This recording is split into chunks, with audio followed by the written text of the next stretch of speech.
Hello everybody, hope you guys are doing well today. My name's Nick Luce, and I'm going to tell you about the very famous man Elvis Presley. Now, I'm not going to go over the basic facts that you've probably heard your entire life. Instead, I'm going to go over some very fun facts about his life. Now, early in Elvis's career, he recorded his first song when he was 18 years old. And crazy enough, he only paid $4 to record it. Now, looking back, this was a very normal price to pay. However, it's pretty interesting to see how much money he made only starting off with $4. Secondly, I want to talk about that hair. Elvis was known for that dark slick back. However, he's actually a natural blonde. He said that he dyed it because it gave him a bolder presence on stage.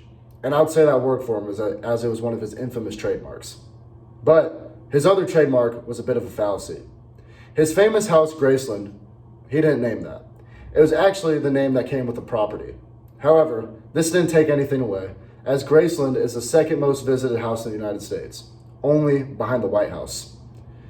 Next, Elvis was a very passionate karate fan, and he was an avid practitioner. He opened his own place called the Tennessee Karate Institute, and he's a 7th degree black belt. For those of you that don't know anything about karate, that is a very hard ranking to reach, and takes about 30 to 40 years of practice to get there. Elvis also had a very extraordinary pet. He had a pet chimp named Scatter. Scatter was seen wearing hats, he had fancy hair, fancy Hawaiian shirts, and even sometimes on stage. But when he wasn't on stage, he was in the front row. And he also got to sit in the front seat of Elvis's car.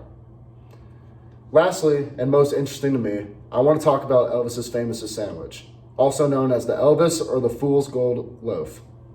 This was made out of banana, peanut butter, and bacon. Once again, I'm Nick Luce. I hope you learned something today about Elvis's life, and have a great night.